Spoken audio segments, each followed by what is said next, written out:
नमस्कार, मी सी रोहन सरला रमाकांत पिंगळे. माझ्या सी रोहन पिंगळे या यूट्यूब चॅनलवर आपल्या सर्वांचं मनपूर्वक स्वागत.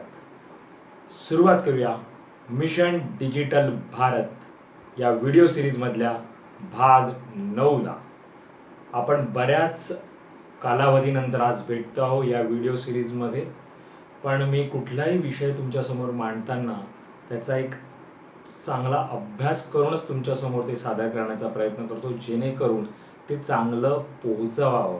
आणि म्हणून हा थोडासा वेळ जातो, कालावधी हा जातो. त्यामुळे बऱ्याच कालावधीनंतर हा आपला भाग 9 सादर होतो आहे तुमच्यासमोर. आणि आपलं मिशन डिजिटल भारत ज्यांनी आधी हे भाग पाहिलेत त्यांना डिजिटल या शब्दाचा अर्थ माहिती असेल, तरी मी पुन्हा एकदा सांगण्याचा प्रयत्न करतो. जे कोणी पहिल्यांदाच पाहत असतील त्यांना, तर आपलं डिजिटल म्हणजे यामध्ये काय आहे. तर डिजिटलमध्ये डी म्हणजेच डोळस असं व्यक्तिमत्व, जे पूर्णपणे एखाद्या गोष्टीकडे डोळसपणे पाहतं, म्हणजेच त्याच्याकडे पूर्ण व्यवस्थित लक्ष देऊन एक स्वतःची दृष्टिकोन जो आपण म्हणतो ना, तो व्यवस्थित असणं हे महत्त्वाचं. त्याच्यानंतर त्याच्यातला आय म्हणजेच इन्स्पिरेशनल, प्रेरणादायी, म्हणजे स्वतः प्रेरणा घेणारा, प्रेरणा देणारं असं व्यक्तित्व. त्याच्यानंतर जी म्हणजेच गतिशील, डायनामिक असं व्यक्तिमत्व, म्हणजेच एकाच वेळी 3 ते 4 ठिकाणी फोकस्डपणे काम करणारं असं व्यक्तित्व. त्याच्यानंतर पुन्हा एकदा आय. इथे आय म्हणजे इंटेलिजंट, हुशार असं व्यक्तित्व, अतिहुशार नव्हे. त्याच्यानंतर टी म्हणजेच तडफदार, तपस्वी आणि तेजस्वी असं व्यक्तित्व. एकदा का एखाद्या गोष्ट करायला घेतली ती तडीस नेणारच, म्हणजे एक असं तपस्वी व्यक्तित्व. त्याच्यानंतर आध्यात्मिक म्हणजेच ए, डिजिटलमधला ए हा आहे आध्यात्मिक असं व्यक्तिमत्व, म्हणजे जो वेद पुराण यांचा अभ्यास करणारा, ते समजून घेणारं आणि त्याप्रमाणे आपल्या आयुष्यात ते पूर्णपणे आत्मसात करून आयुष्य जगण्याचं काम करणारं असं आध्यात्मिक व्यक्तिमत्व. आणि त्याच्यानंतर एल म्हणजेच लढवय्या असं व्यक्तिमत्व, म्हणजेच बाणेदार, कोणालाही न घाबरता न डगमगता आपलं मत व्यक्त करणारं असं व्यक्तित्व. तर म्हणजेच काय, तर मी ह्या व्हिडिओ सिरीजमधून आपण असं व्यक्तित्व घडवण्याचा आपण प्रयत्न करणार आहोत की ते विषय आपल्याला त्या आपल्या व्यक्तित्व घडण्यामध्ये मदत करणार आहे. तर तुम्हाला समजलं असेल काय आहे. सुरुवात करूया आजच्या भाग 9ला. आणि आजचा आपला विषय आहे वाचन, रीडिंग, आणि ते सुद्धा अवांतर वाचन, पुस्तकी वाचन नाही. पुस्तकी म्हणजेच काय, तर अकॅडमिकली जे आपण बुक्स वाचतो ते नाही. तर आणि पुन्हा एकदा ज्यांना माहितीच आहे, मी जे सांगतो की नोट्स काढायच्या आहेत. त्यामुळे मी जेव्हा इथं आता बोर्डवर लिहायला सुरुवात करतोय, माझ्यासारखंच तुमच्याकडे एक पेज समरी ह्या विषयाची तयार झाली पाहिजे.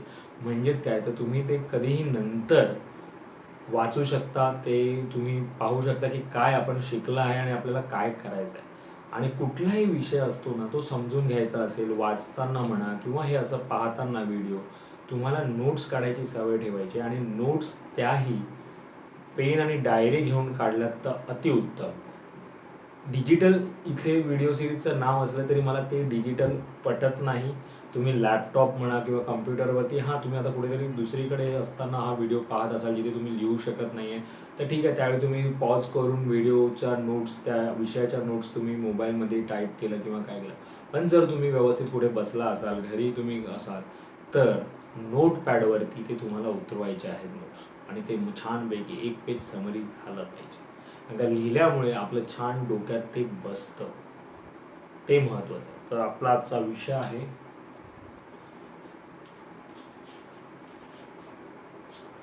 वाचन, अवांतर वाचन. हा विषय आपण 5 भागात विभागलेला आहे. 5 पॉईंट्समध्ये आपण हा डिस्कस करणार आहे. त्याच्यातला पहिला पॉईंट आहे ते आहे की वाचन म्हणजे काय. दुसरा मुद्दा आहे आपला काय वाचायचं, म्हणजे कोणकोणते असे प्रकार आहेत वाचनामध्ये ते आपण पाहणार आहोत. तिसरा पॉईंट आहे का वाचायचं, वाचनाचं महत्त्व आपण जाणून घेणार आहोत. आणि चौथा म्हणजे सेकंड लास्ट पॉईंट आहे कसं आणि किती वेळ वाचलं पाहिजे.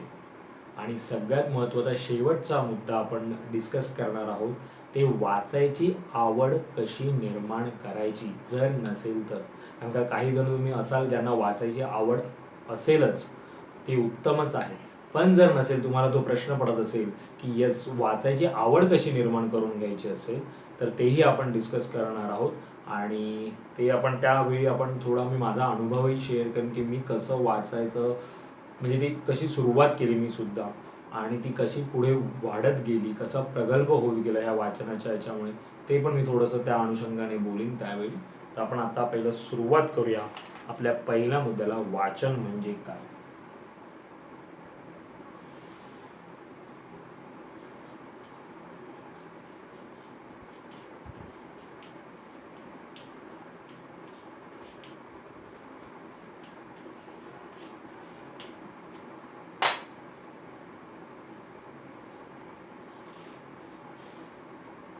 वाचन म्हणजे काय. तर पहिलं मुळात वाचन म्हणजे शालेय पुस्तक नाही हे समजून घ्या. शालेय पुस्तकी वाचन नाही म्हणजेच अभ्यासक्रमीय जे आपण अकॅडमिकली शिकतो, शालेय पुस्तक वाचन नाही. तर मग इथलं वाचन म्हणजे काय, तर अवांतर वाचन.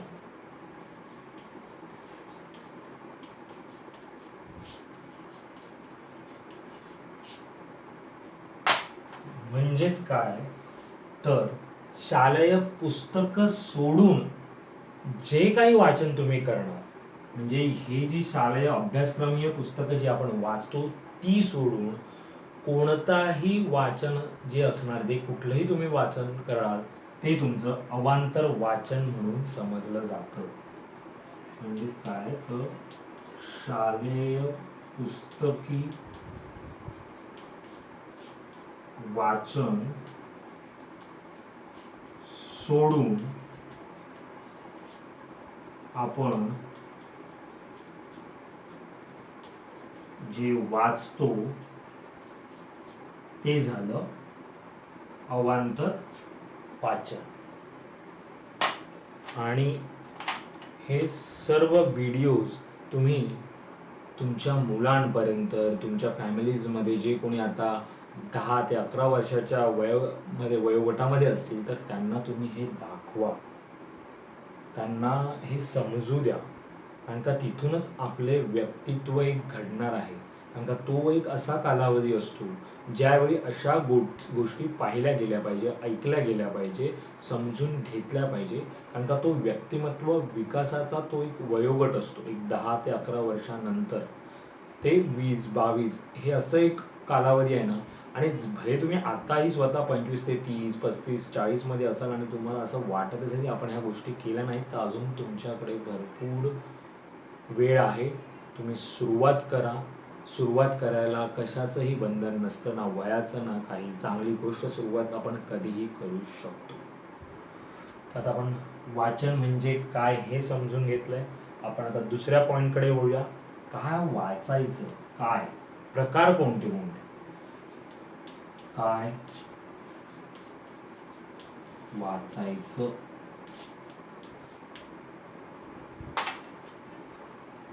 प्रकार,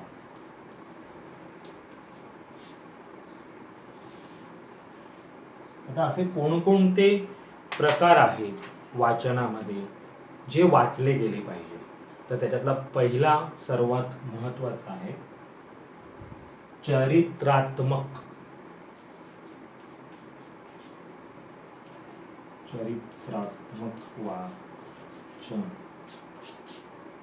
म्हणजेच काय, तर याच्यामध्ये तुम्हाला आपले जे आधी काही असे मोठे मोठे व्यक्तिमत्व होऊन गेले आहेत, मग ते इतिहासातले शिवाजी महाराज असो किंवा कोणी, लोकमान्य टिळक असो, महात्मा गांधी असो, असे चांगले मोठे मोठे व्यक्तित्व. आणि त्याला समजा आपण ज्यात काय म्हणतो की पॉझिटिव्ह निगेटिव्ह शेडवाले व्यक्तिमत्व, अशा प्रकारचे त्यांचे चरित्रात्मक प्रकार येतात ते तुम्ही वाचलं गेलं पाहिजे, ज्याच्यातून आपल्याला बऱ्याच गोष्टी कळतात की ते त्या याच्यामध्ये पण त्यांनी कोणत्या गोष्टी त्या त्यावेळी त्यांनी कशा केल्या.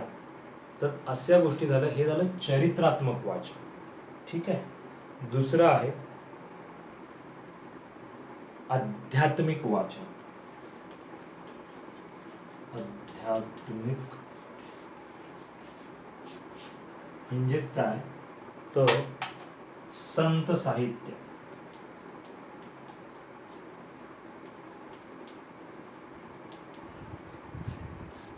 आपल्याकडे एवढं मुबलक संत साहित्य उपलब्ध आहे, ते जर तुम्ही वाचलं म्हणजे त्याच्यातलं तर एक कुठल्याही संताचं जरी तुम्ही घेतलं तर एवढं आहे की आपला एक जन्म अपुरा पडेल.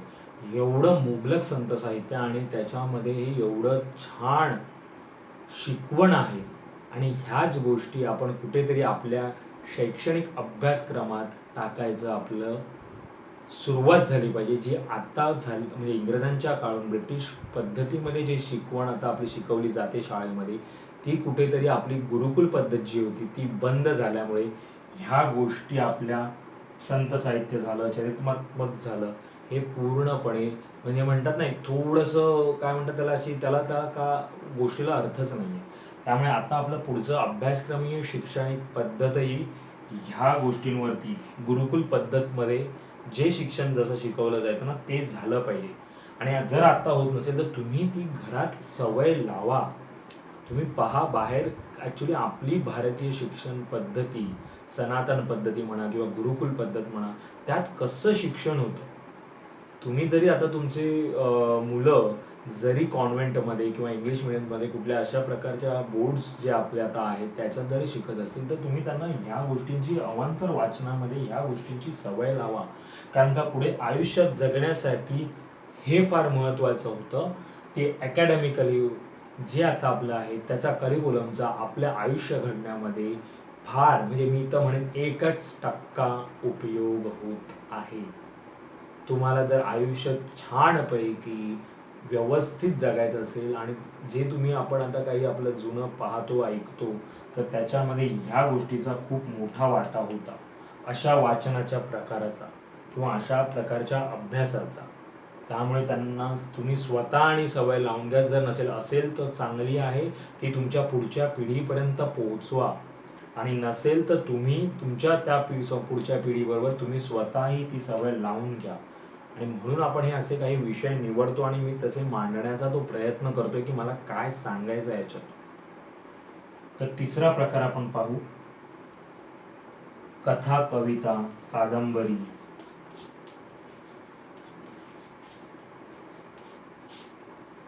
यातही हाही एक प्रकार झाला वाचनामध्ये आहे की ज्याच्यात कथा असतात, कादंबऱ्या एका विषयावरती लिहिल्या गेलेल्या असतात, कविता असतात खूप छान. म्हणजेच काय तर साध्या 4 ते 5 ओळीमध्ये पण अशा काव्यामध्ये पण एक मोठा मेसेज दिला जातो. तर तेही वाचनाचा एक प्रकार आहे, तोही वाचला गेला पाहिजे. त्याच्यानंतर चौथा प्रकार विनोदी. हे आपण प्रकार का पाहतोय, कारण का काय होतं, आपण जसं वाचत जातो तसा आपला कल कळतो की आपला कल कुठे आहे, आपली आवड कुठल्या याच्यामध्ये. म्हणजे बऱ्याच जणांना चरित्रात्मक, आध्यात्मिक, आता मी स्वतः तर कविता वगैरे लिहितोच त्यामुळे मला हेही प्रकार आवडतात. हा अजून कथा हा प्रकार मी काल्पनिक म्हणा किंवा असं प्रकार स्वतः वाचत नाहीये, पण मी विनोदी, कविता, आध्यात्मिक आणि चरित्रात्मक ह्या प्रकारचं वाचन खूप करतो. त्यामुळे एक प्रकारचा आपल्याला कल कळतो. पण तोही कधी कळेल जेव्हा तुम्ही सगळ्या प्रकारचं आधी बघाल की यस मग मला काय आवडतं, मला काय छान त्याच्यातून किंवा त्या अशा प्रकारे आवडल्यामुळे मी त्याच्यात पुढे वाचून मला काय करता येईल, कसं आयुष्य जगण्यासाठी मला ह्या गोष्टींचा कसा फायदा होतो ना, ते आपल्याला बघायचं आहे, ते शिकायचं आहे. त्यामुळे हेही झालं. आणि अजून एक प्रकार आहे आणि तो म्हणजे वैज्ञानिक प्रकार, सायंटिफिक. म्हणजेच काय तर कोणाला बऱ्याच असं वैज्ञानिक शोधांमध्ये इंटरेस्ट असतो त्यामुळे तशा काही कथा म्हणा किंवा तसे काही जे घडून गेलेले प्रयोग केलेले असतात ते प्रयोगात्मक असं काही असेल लिहिलेलं तर ते वाचायला लोकांना आवडतं आणि त्याच्यातून ती माहिती कळते. म्हणजे ज्यांचं कल तसं काही असेल तर ते वाचन आपलं झालं पाहिजे. म्हणजे कोणाला पुढे जाऊन सायन्समध्ये म्हणा किंवा रिसर्चमध्ये किंवा असं काही सायंटिफिक गोष्टीमध्ये जर करिअर करायचं असेल तर त्या अवांतर वाचनाचा तिथे तुम्हाला फायदा होतो ते करिअर घडण्यामध्ये. तर एक साधारण 5 प्रकार आहेत की जे आपण वाचू शकतो. त्याच्यात आपण पाहिलं चरित्रात्मक आहे, आध्यात्मिक आहे, कथा कविता आहे, कादंबरी झालं, विनोदी आणि वैज्ञानिक असं. तर तिसऱ्या पॉईंटकडे आता आपण वळणार आहोत. त्याच्या आधी आपण समजून घ्या आपण 2 पॉईंट काय पाहिले. तर वाचन म्हणजे काय, अवांतर वाचन नाही, शालेय पुस्तकाचं वाचन नाही. आणि काय प्रकार पाहिले तर ते आपण 5 प्रकार पाहिले आहेत. चरित्रात्मक, आध्यात्मिक, कथा कविता, विनोदी आणि वैज्ञानिक. आता आपला तिसरा पॉईंट, का वाचायचं, वाचनाचं महत्व, का वाचायचं.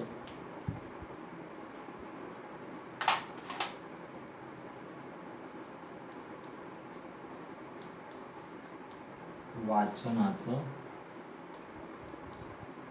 महत्व.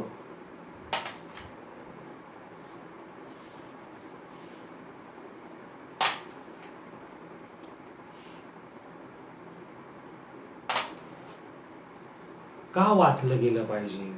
आता बरेच जण स्वतः वाचत असेल त्यांना त्यांचे अनुभव येतच असेल की वाचनाचा काय फायदा होतो आणि काय महत्व आहे.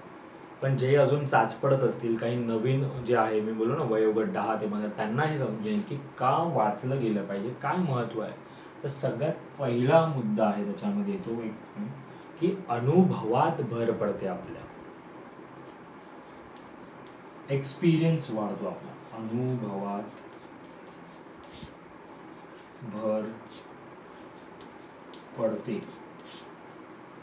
म्हणजेच काय, तुम्ही जेव्हा चरित्रात्मक वाचाल, आध्यात्मिक संत साहित्य वाचाल, चरित्रात्मक समजा कोणाचं तुम्ही वाचन केलं तर त्यांनी त्यांचं आयुष्य त्या कालावधीमध्ये त्यांनी काय प्रॉब्लेम्स फेस केले असतील किंवा कसं त्यांनी ते काही सोल्युशन्स त्याच्यामध्ये काढले असतील तर हे आपल्याला कळतं आणि आपण रिलेट करू शकतो की समजा त्यांनी त्यावेळी असं काही काही गोष्टी केल्या तर आता ह्या वेळेमध्ये, आताच्या युगामध्ये आपण काय हे करू शकतो, ते कसं आपण फेस करू शकतो, कसं काही आपण ते सॉल्व करू शकतो. तर याच्यामुळे अनुभवात भर पडते. वाचनामुळे आपला प्रगल्भ होत जातो, आपल्या अनुभवात भर पडते. दुसरं म्हणजे नवीन कल्पना सुचतात. हे खूप महत्त्वाचं आहे. जे क्रिएटिव्ह डोकं असतं त्यांना वाचन केल्यामुळे नवीन कल्पना सुचतात. आता कधी कधी काय होतं, एकच विषय तो 2 जण वेगवेगळ्या प्रकारे मांडतात. मांडण्याची पद्धत वेगळी असते, समजावण्याची पद्धत वेगळी असते. तर त्याच्यामुळे काय होतं की हे असं आपण वाचनामुळे आपल्याला अशा नवीन कल्पना काहीतरी सुचतात किंवा त्याच्यातून एखादी काही गोष्ट अशी सुचते की यस, ते आपण काय केलं तर आपलं पूर्ण आयुष्य बदलू शकतं आणि म्हणून वाचलं गेलं पाहिजे आणि त्यासाठीच हे आहे. तिसरं एक म्हणजे का का महत्वाचं आहे ते पण सांगतो की पुस्तक असा एक सोबती आहे, पुस्तक असा एक सोबती आहे आणि मी तर म्हणेन आपल्या आईनंतर पुस्तक असा एक सोबती आहे जो कोणतीही अपेक्षा न करता आपल्याला फक्त आनंद देत असतो. आपल्याला कोणतीही अपेक्षा न करता फक्त आनंद देत असतो.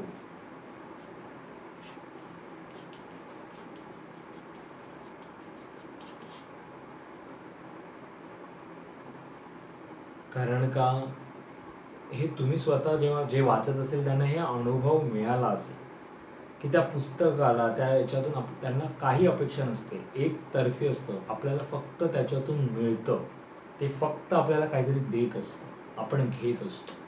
आणि म्हणून आणि सर्वात म्हणजे मगाशी मी जसं बोलतो, आपण प्रगल्भ होत जातो. प्रगल्भता,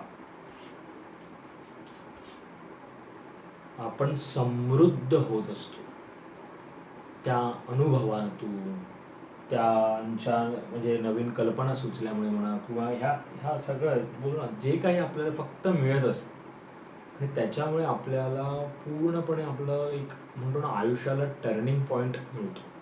A to B आपण डायरेक्ट जाऊ शकतो, असं होतं. तर आपण पाहिलं वाचन म्हणजे काय, काय वाचायचं, प्रकार कोणते कोणते आहेत, काय आणि काय वाचायचं, वाचनाचं महत्त्व काय आहे ते पाहिलं.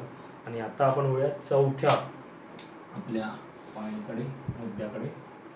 तो आहे कसं आणि किती वेळ वाचायचं. कारण का काय होतं, बरेच जण एकच कारण पुढे करतात, आम्हाला आमच्याकडे वेळ नाही. आणि याच्यावर मला खरंच हास्यास्पद कारण आहे हे. कारण का हे कारणच खोटं आहे. आपण स्वतःशीच खोटं बोलत असतो. वेळ सगळ्यांना सारखा असतो, तो तुम्ही कसा वापरता याला महत्त्व आहे. त्यामुळे म्हणून मी सांगतो की कसं आणि किती वेळ वाचायचं हे पण मी तुम्हाला याच्यावर एक चांगल्या प्रकारे एक्सप्लेन करण्याचा प्रयत्न करतो.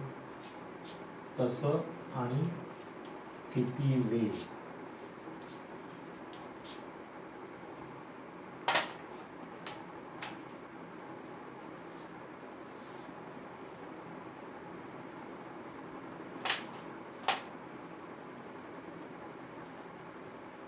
आता कसं आणि किती वेळ वाचायचं. तर पहिलं, शक्यतो पुस्तकं ही डिजिटली वाचायची नाही. शक्यतो,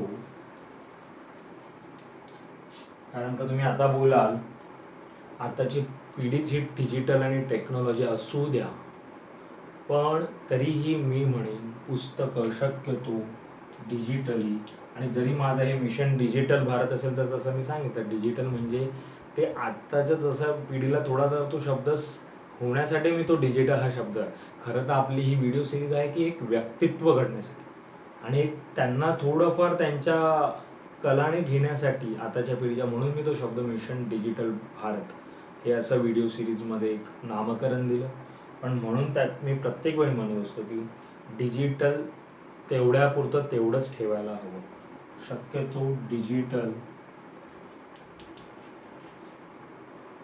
वाचायचं नाही.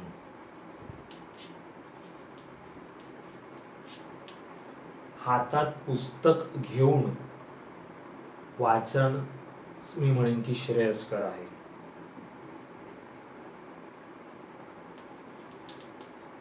हातात पुस्तके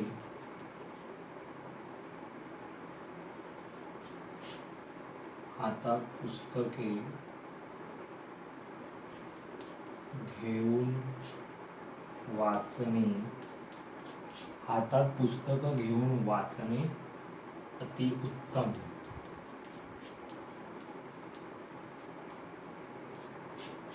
तेच श्रेयस्कर.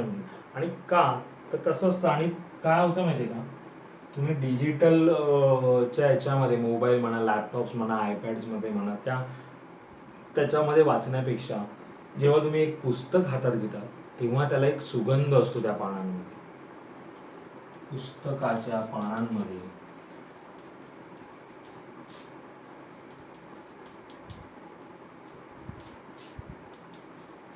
एक सुगंध असतो.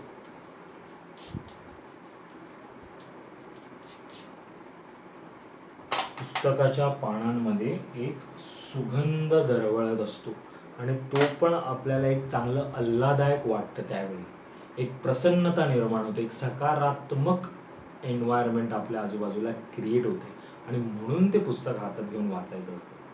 शिवाय वाचताना, जसं आता मी लिहितोय बोर्डवरती, तसं वाचताना, ऐकताना आणि वाचताना पुस्तक तुम्हाला अधोरेखित अंडरलाईन करायची सवय लावून घ्यायची. आता तुम्ही म्हणाल हे माहिती आहे आम्ही करतो, पण येस तरी पण जे मी बोलतो ना, जे आता नवीन काही पिढी पाहत असेल तर त्यांच्यासाठी आहे ना, ऐकणं पाहिजेच आणि याचं महत्त्व कळतं. आणि ते पण आहे, सगळंच अधोरेखित नाही. काहींना तर ही सवय असते, सगळ्याच लाईनला अधोरेखित करत जातात. त्याला महत्त्व नाही. तुम्ही वाचताना असं अधोरेखित केलं गेलं पाहिजे, असं अंडरलाईन केलं गेलं पाहिजे की त्याच्यात चांगले विचार, अशाच गोष्टी हे केल्या पाहिजे. कारण का आजूबाजूचं सगळंच तुम्ही अंडरलाईन करून काय फायदा नाही आहे. तुम्ही एक पेज पाहिलं तर त्याच्यातल्या 3 ते 4 ओळी अशा असल्या पाहिजे की येस याच्यातून हे हे आपल्याला घ्यायचं आहे, हे महत्त्वाचं आहे. त्यामुळे वाचताना अधोरेखित करायचं आहे, अंडरलाईन अधोरेखित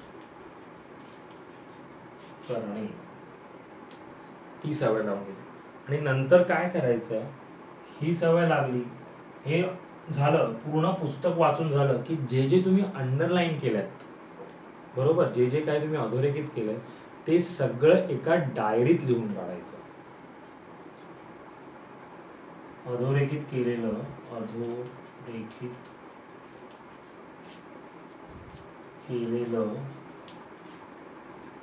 एका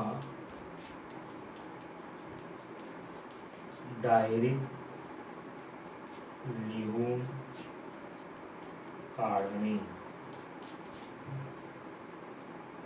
हे म्हणजे काय होतं, त्याच्यानंतर तुमच्याकडे एक 200-250 पानाच्या पुस्तकाची एक समरी तयार होते 2 ते 3 पानामध्ये. हे महत्वाचं आहे. याच्यामुळे काय होतं, समरी तयार होते.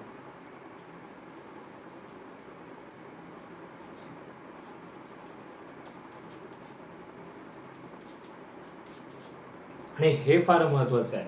आता जसं की मी म्हणतोय ना, आता जो विषय मी मांडतोय ते सांगताना जे आजूबाजूचं आहे ते तुम्ही ऐकताय ते तुम्हाला समजेल, पण त्याच्यानंतर हे जेव्हा पॉइंटर्स तुम्ही काढणार तेव्हा तुमच्याकडे एक पेज समरी तयार झालेली असेल आणि ते तुम्ही खटखट खटखट पाहिलं की तुम्हाला लक्षात येईल की यस आपण हे शिकलो आहोत, हे आपल्याला करायचं आहे. आणि म्हणून ह्या सवयी, म्हणजेच वाचन कसं आणि किती वेळपर्यंत आपण पोहोचतोच आहे, पण आता कसं करायचं ते आपण पाहतोय. पूर्ण डिजिटल वाचायचं नाहीये, हातात पुस्तक घेऊन वाचायचं आहे. कारण का पुस्तक, नवीन पुस्तकाला एक सुगंध असतो त्या पानांना, तो एक महत्त्वाचा आहे. आणि त्याच्यानंतर वाचताना अधोरेखित करायचं आहे. अधोरेखित केलेलं पूर्ण वाचन झाल्यानंतर एका डायरीत ते सगळे आपल्याला चांगले विचार लिहून काढायचे, त्याची समरी तयार करायची. आता आपण पाहू किती वेळ वाचायचा. आता प्रत्येकाचं, जसं तुम्ही पहिलं काढायचं म्हणताय मग आमच्याकडे वेळ नाही आहे एवढा. मला सांगा, तुमच्याकडे दिवसभरामधले 5 मिनिटं सुद्धा नाही. 5 मिनिटामध्ये जर तुम्ही 5 मिनिटं शांत बसलात ना, तर पुस्तकातले 2 पानं ते 3 पानं व्यवस्थित वाचून होतात. आणि आपल्याला हेच करायचं आहे. जर तुम्ही पहिल्यांदा सुरुवात करत असाल तर ती हळूहळू करायची. त्यामुळे वाचा ना रोज. तुम्हाला जसा वेळ काढणं कसं आहे ना, हे तुमच्या हातात आहे. मग तुम्ही आता असं म्हणू शकत नाही ना, पण म्हणतात लोक आमच्याकडे 5 मिनिटंही नाही. अरे पण मग मी म्हणेन 5 मिनिटं नाही तर तुम्ही जगतातच कशाला? तुमच्याकडे 5 मिनिटं ह्या गोष्टीसाठी नाही, तुम्हाला स्वतःला डेव्हलपमेंट होण्यासाठी. मग तुम्ही ते 5 मिनिटं कशामध्ये घालवता? फेसबुक आणि इन्स्टावरचे फालतू, ज्याच्यात काही हे नसताना असे रील्स पाहण्यामध्ये जर तुम्ही अर्धा तास जर दिवसातले देत असतील, तर तुम्ही 5 मिनिटं ह्या गोष्टीसाठी नाही असं म्हणणं, तुम्ही अपराधी आहात तुमचे स्वतःचेही आणि ह्या धरती मातेवर जगण्याचेही. तुम्हाला ती तुमची काय म्हणतो ना, मी तर स्पष्ट शब्दात म्हणेन, तुम्हाला खटकली लायकी नाही आहे. नका जगू. आयुष्यामध्ये असं काहीतरी केलं गेलं पाहिजे, हे फार महत्त्वाचं आहे. आणि आपण पुढच्या पिढीला काय देतोय? नुसतं मुलांना जन्म देऊन उपयोग नाही. पिढी घडवायची असेल तर तुम्हाला स्वतः जर तुम्ही हे करत नसाल तर ते केलं गेलं पाहिजे आणि तसंच तू पुढच्या पिढीला दिलं गेलं पाहिजे. हे फार महत्त्वाचं आहे. तर तुम्हाला शेवटचा पण त्याच्यात आहे की किती वेळ वाचायचा आहे, रोज प्रयत्न करायचा आहे.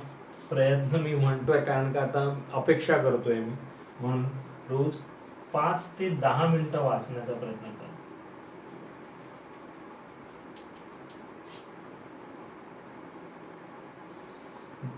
आणि कधी वाचू शकतो?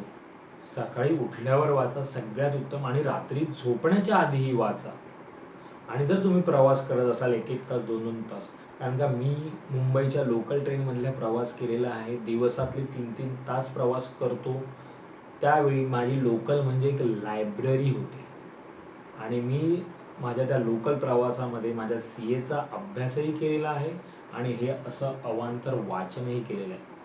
तुम्हाला अशाच गोष्टी अनुभवात भर पडते आणि अशा शिकवतात तुम्ही तो वेळ कसा युटिलाइज करतात. आणि आता काही जण तर तेही म्हणतात मुंबईच्या लोकलमध्ये पीक टाईममध्ये कसं वाचायचं, आणि मी तर दादर विरार प्रवास केलेला आहे. मी काही माझा मोठेपणा सांगत नाही आहे, पण जर इच्छा असेल तर तिथे मार्ग निघतो. मग ती कितीही मुंगी शिरायला गर्दी नसेल तरी अशा याच्यामध्ये पण जर ठरवलंत ना, तर तुम्ही वाचन करू शकता. हां, पण मग त्यावेळी समजा तुम्हाला पूर्ण एक पुस्तक धरून मी तर तेही केलेलं आहे. अशा गर्दीमध्ये पुस्तक हातात धरूनही वाचलेलं आहे, अजूनही वाचतो.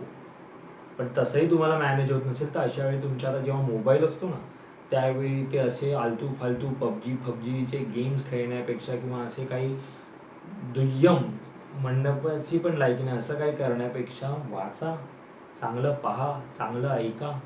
तर तुम्ही तेवढं तर धरून आपण माणूस उभा राहू शकतो. माणसाला उभा राहायला जागा किती लागते? तिथे फक्त इच्छा असणं हे महत्त्वाचं.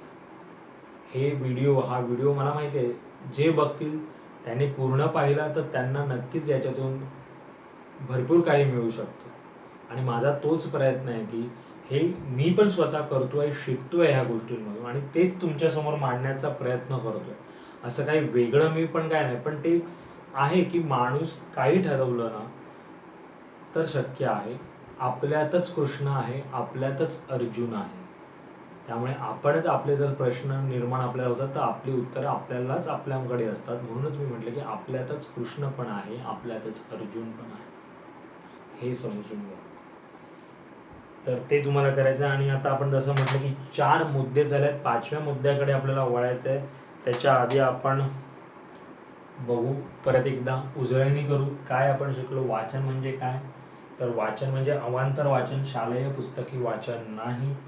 वाचण्याचे प्रकार आहेत चरित्रात्मक, आध्यात्मिक, संत साहित्य, कथा, कविता, विनोदी, वैज्ञानिक, हे असे वेगवेगळे प्रकार वाचून पाहायचे सुरुवात करताना. त्याच्यामुळे आपल्याला कळतो, आपली आवड कळते की आपण कशामध्ये आपल्याला इंटरेस्ट आहे. का वाचायचं, काय आहे महत्त्व वाचनाचं, तर अनुभवात भर पडते, नवीन कल्पना सुचतात, पुस्तक असा सोबती आहे, मी तर म्हणेन आईनंतर, जो कोणती अपेक्षा न करता आपल्याला फक्त आणि फक्त देत असतो, आणि तेही आनंद देत असतो, आणि आपली प्रगल्भता, आपण प्रगल्भ होत जातो. कसं आणि किती वेळ वाचायचं, तर शक्यतो पुस्तकं डिजिटल वाचायची नाही, हातात घेऊनच वाचायची आहे.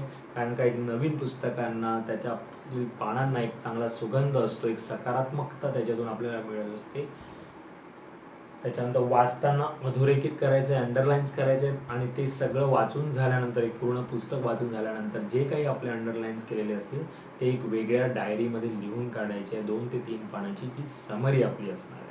आणि किती वेळ वाचायचा आहे, तर रोज तुम्हाला 5 ते 10 मिनटं काढायचे आहेत, आणि 2 ते 3 पानं वाचायला सुरुवात करू शकता तुम्ही. तर ते आहे आपलं.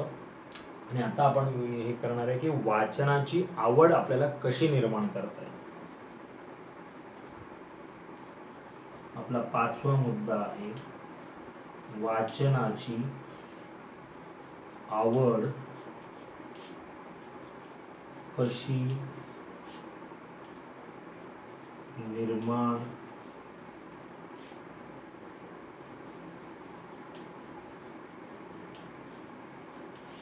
करायची.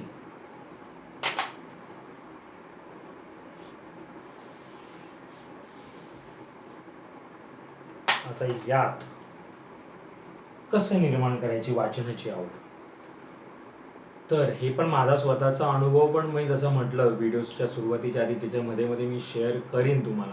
कारण का मलाही जवळपास ग्रॅज्युएट होतोपर्यंत म्हणजे 2005 पर्यंत अशी काही वेगळी वाचनाची आवड नव्हती. मी कधी कॉलेजच्या लायब्ररीमध्ये कधी गेलो नव्हतो अवांतर वाचनाला. फक्त आणि फक्त अकॅडमिक पुस्तकं, शालेय पुस्तकी वाचन करत होतो. पण 2006 नंतर जसं काय माझं ग्रॅज्युएशन वगैरे पूर्ण झाल्यानंतर साधारण 2005 ते 6च्या कालावधीमध्ये मी लायब्ररी पहिले अवांतर वाचनासाठी जॉईन केली आणि तिथून माझी सुरुवात झाली. आणि मग मी एक सुरुवात केली आणि मला माहीत नाही, मी पहिल्यांदा सुरुवातीलाच चरित्रात्मक प्रकार पुस्तकाचे वाचायला घेतले. मग लोकमान्य टिळक असो, सावरकर असो, आंबेडकर असो, यांची सगळी पुस्तकं मी सुरुवातीच्या याच्यामध्ये त्या 4 ते 5 वर्षाच्या कालावधीमध्ये, आणि तोपर्यंत मी माझं मराठी वाचनच करतो, इंग्रजीचं तर वाचन तर प्रश्नच नाही, नव्हतंच. आणि तेही चालू झालं 2009 सालापासून इंग्रजी पुस्तकाचं. आणि तेही पहिलं म्हणजे असं, मी माझं CA लायब्ररीमध्ये फायनलचा अभ्यास करताना बरोबर आपल्या ग्रुपमध्ये असतात, त्यांनी एक मला पुस्तक सजेस्ट केलं इंग्रजीमधलं, जे होतं रॉबिन शर्माचं who will cry when you die. हे माझं पहिलं इंग्रजी पुस्तक आहे. आणि माहीत नाही की ते पुस्तक एवढं ल्युसिड होतं, एवढं छान प्रकारे लँग्वेजमध्ये होतं. आणि तेव्हापासून रॉबिन शर्मा तर माझं मेंटॉरच झालं, मीन्स व्हर्च्युअल. पण म्हणजे 2009 ते आज 2024पर्यंत त्यांची पुस्तकं तर सगळीच मी वाचलेली आहेत. पण तिथून मग ते इंग्रजीमध्ये माझं मोटिवेशनल आणि स्पिरिच्युअल असा कल झाला वाचनाचा. आणि मग तिथून ती सुरुवात होत गेली. आणि तेव्हाही वाचताना मग माझं असंच होतं की तुम्हाला ना जे आवडतंय ना त्याच्यापासून सुरुवात करा. म्हणजे याच्यातली आपली पहिली स्टेप काय आहे, जे आवडतं, जो विषयात तुम्हाला स्वतःला असं वाटतं की इंटरेस्ट आहे ना, तिथून सुरुवात करा. जे आवडतं सुरुवात करा. मग तुम्हाला जसं कथा किंवा विनोदी काही वाचायला आवडत असेल, वैज्ञानिक काही वाचायला जर तुमचा थोडासा आधीपासून कल असेल, ते तुम्हाला माहिती आहे, स्वतःला कळणार ते. तर म्हणून सुरुवात आहे ना, आवडतं त्याच्यापासून नक्की करा. हे केल्यामुळे आपल्याला काय होतं, जसं मी म्हटलो ना, त्याच्यामुळे आपल्याला कल कळतो आपला.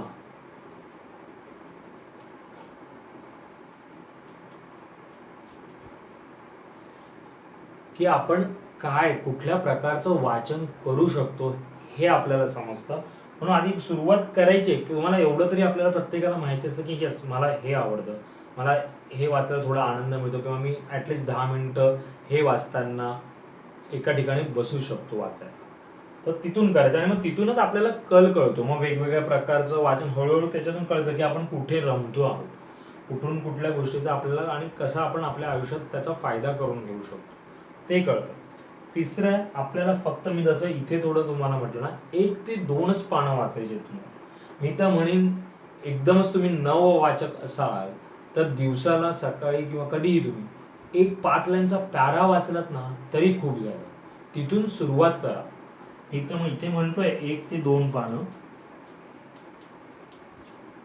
पण त्यापेक्षा तेही तुम्हाला होत नसेल ना, तर तुम्ही 5 लाईनचा पॅरा जरी वाचला, कुठलाही एक विचार कुठेही तुम्ही मिळाला आणि तो वाचलात ना, तर असं तुमचं ते वाचन डेव्हलप करायचं आहे तुम्हाला. ती आवड अशी निर्माण करायची. तर त्याच्यातला हा तिसरा पॉईंट झाला. आणि चौथा, वाचताना नोंद करायची सवय लावायची तुम्हाला. नोंद करा म्हणजेच तेच अंडरलाईन करायचं आणि त्याच्यातून झाल्यानंतर ते एका वेगळ्या पानावरती लिहून काढायचं. ते काय होतं ना, त्याच्यामुळे तुम्हाला एक येस, मला छान असं काहीतरी मिळालं आणि खूप मग एक आनंद वेगळ्या प्रकारचा आपल्याला मिळायला सुरुवात होते. आणि मग हळूहळू हळूहळू ती डेव्हलप होत जाते. आणि म्हणून ह्या प्रकारे आपल्याला वाचनाची आवड आपल्यात निर्माण करायची. सगळ्यात महत्त्वाचं, जे आवडतंय त्याच्यातून सुरुवात करा. मग तुम्ही थोडं चाचपडू शकता की अजून आपण काय वाचू शकतो, आपल्याला अजून काही दुसऱ्या वाचनामुळे पण फायदा होतोय का, आणि आपण तिथेही रमू शकतो का. तर ते म्हणजे तो कल कळत जातो. आणि मग सुरुवातीला 1 ते 2 पानं वाचा, पॅरा वाचा फक्त एक. ते आहे. म्हणजे जास्त कंटाळा तुम्हाला जर आता असं वाटत असेल ना की येस, मला वाचताना कंटाळा येतो, आणि मुळातच आपल्याला शालेय पुस्तकं वाचताना सगळ्यांना असं वाटतं, एक वेळ असते की जी कंटाळवाणी होऊन जातात, कारण आपली शिक्षण पद्धतीच तशी आली आहे. ती आता आपल्याला परत त्या पद्धतीकडे जायचं आहे. तसं मी आधी व्हिडिओच्या सुरुवातीला म्हणालो ना, की जी आपली सनातन पद्धती होती, संत साहित्य ज्याच्यामध्ये असेल, हे सगळं काही अशा पद्धतीचं शिक्षण असेल. येस, इंग्रजी वगैरे हे प्रकार सगळे आहेत, ते आता भाषा आपल्याला शिकायच्याच आहेत. जगामध्ये जर आपल्याला पुढे प्रगती करायची आहे किंवा संवाद साधायचा असेल तर त्या भाषा शिकल्या गेल्या पाहिजे. पण शेवटी आपली भारतीय शिक्षण पद्धती जी होती ना, तीच आपल्याला मुळात आपलं आयुष्य घडण्यासाठी मदत होणार आहे आणि त्या पद्धतीकडे आपल्याला कल न्यायचा आहे. तर नोंद करायची हा 4था पॉईंट होता. तर आजचा हा आपला असा विषय होता. मी तर म्हणेन हे सगळ्यांनी ऐकलंही असेल, वाचाल तर वाचाल.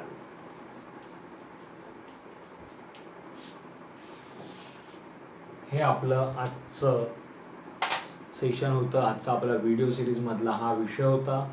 मला असं वाटतंय की मी एक चांगल्या प्रकारे तुम्हाला तो विषय तुमच्यासमोर मांडण्याचा प्रयत्न केला आहे. आवडलं तर नक्की लाईक करा, शेअर करा, बऱ्याच लोकांपर्यंत, मुलांपर्यंत मी तर म्हणेन हे पोहोचवा. जे वयाच्या 10व्या 11व्या वर्षामध्ये असेल, ज्यांना हे थोडंफार समजतं, आता वाचन ते करायला लागले असतील, तर त्यांना हा व्हिडिओ नक्की स्वतः बसून दाखवा. जर हे कोणी आजी आजोबा बघत असतील, आईवडील बघत असतील, तर माझी एक विनंती आहे की त्यांना तुम्ही हे व्हिडिओ दाखवा किंवा सांगा, त्यांना समजू द्या की वाचाल तर वाचाल हे खूप महत्त्वाचं आहे. तर शांतपणे याची नोट्स माझ्यामध्ये तुम्ही तयार केल्या असतील, ते नसतील केल्या तर पुन्हा एकदा रिपीट व्हिडिओ पहा, नोट्स काढा, एक पेज समरी तयार करा, ती तुमच्या मुलांसमोर पाहिजे तर ठेवा. तुम्ही तुमच्या पद्धतीने त्यांना सांगण्याचा प्रयत्न करा. जर तुम्हाला मोबाईल, ऑफकोर्स मी पण त्याच्या विरुद्ध आहे की लहान असताना मोबाईल तेवढ्यापुरता मी तर म्हणेन दिलाच नाही पाहिजे. जास्तीत जेवढं आपण त्याला दूर ठेवू तेवढं चांगलं आहे. तर तसं असेल तर तुम्ही तुमचं स्वतःचं, जसं मी म्हणतोय की हे एक पेज समरी आहे, त्याच्यातून तुम्ही त्या गोष्टी घेतल्या असेल आणि तुम्ही त्या प्रकारे त्यांना तर पाहिजे तर समोर दाखवा. व्हिडिओ दाखवण्याची गरज नाही आहे. तर नक्की जर ज्यांचा जो कोणी वाचत नसेल तर सुरुवात करा. छानपैकी तुमचे स्वतःचे अनुभव अशा विषयाबद्दल असतील तर काही शेअर करा, कमेंट करा आणि माझं चॅनल अजून सबस्क्राईब केलं नसेल तर नक्की सबस्क्राईब करा. पुन्हा भेटू एका नवीन विषयासोबत, मिशन डिजिटल भारत म्हणजेच मिशन व्यक्तित्व घडवण्याच्या या व्हिडिओ सिरीजमध्ये. तोपर्यंत नमस्कार.